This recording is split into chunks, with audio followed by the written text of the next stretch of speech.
Batman has always been one of my favourite superheroes, ever since I was a little kid watching the animated series. But what have the games been like?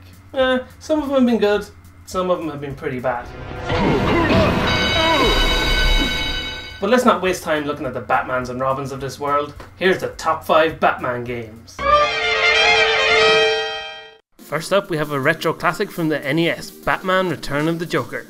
It was released as a sort of sequel to the original Batman film, but it's got some very strange departures from the normal Batman style. Instead of going around fighting people, you just shoot everyone instead. The mechanics of the game make it seem like it wasn't even a Batman game originally, they just changed the art in the game to help it sell more. The enemies aren't exactly the normal Batman thugs either, like these tornado throwing women? I don't even know what that is. So why include a game like this on the list? Well, despite not being very Batman-like, it's a lot of fun to play. Sure, just like many games of its times, it's hard as nails, but the animation is really smooth and it just feels really good. Plus, you get to do a level as Batman wearing some kind of rocket pack, and there's nothing wrong with that.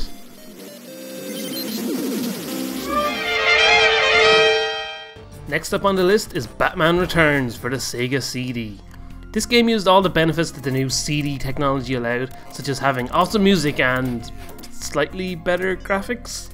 The one thing that makes this game stand out from other Batman games of the time is the levels where you get to drive the Batmobile. Much like the first game on the list though, you do a lot of shooting from your Batmobile and just blowing people up, which still seems strange for Batman. You do get to have a go in the Batboat too, but unfortunately it's in an incredibly infuriating sewer level.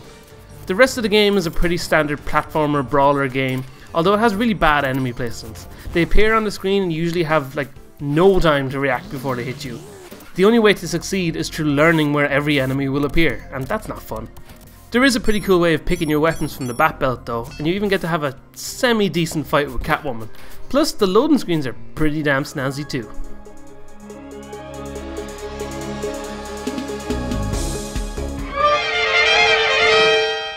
At number 3, it's The Adventures of Batman and Robin for the SNES.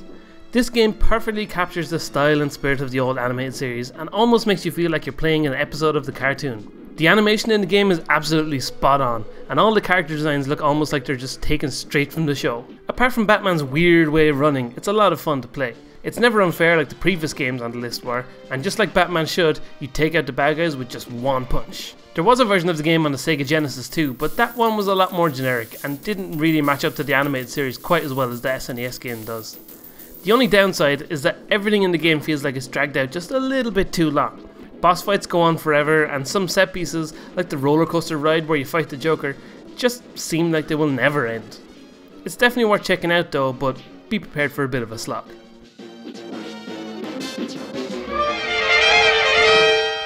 At number 2 on the list, it's LEGO Batman 2 DC Superheroes.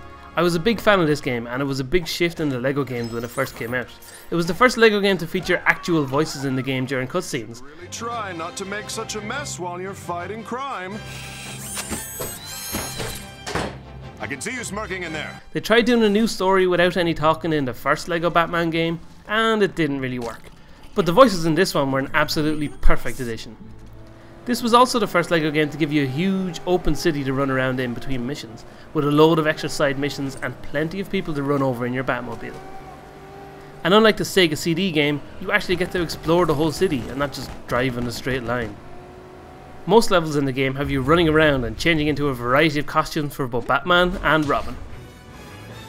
It's fun going around x-raying bad guys or electrocuting them with a bat punch to their stupid turkey necks. The story was pretty entertaining, running around Gotham City fighting Batman's rogues gallery and recruiting the help of other DC superheroes like Superman, Wonder Woman, The Flash, and my favourite, Green Lantern. One of the most fun things in the game is to just take Superman or Green Lantern and just fly around the city being an awesome superhero.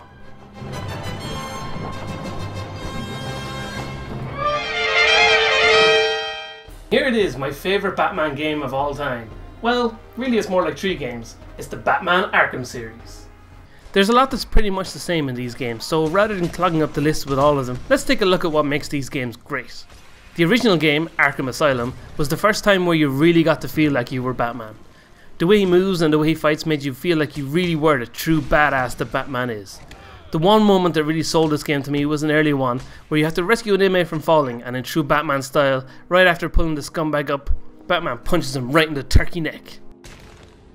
There was a great selection from Batman's regular villains, and some crazy game-breaking moments from Scarecrow that changed the way you played and made the game even more brilliant. Poor little bat, you're in my world now.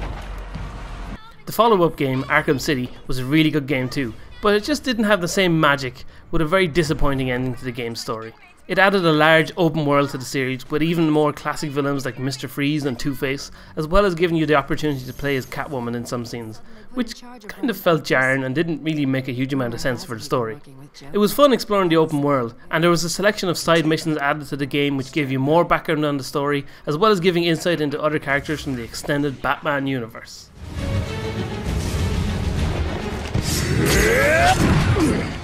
The most recent game in the series was Arkham Origins, which tells the story of Batman's first encounter with the Joker. This game is generally being regarded as poorer by most people, but I thought it was pretty fun, probably on equal footing with the second game. The fight with Electrocutioner shows exactly how Batman deals with his D-grade villains.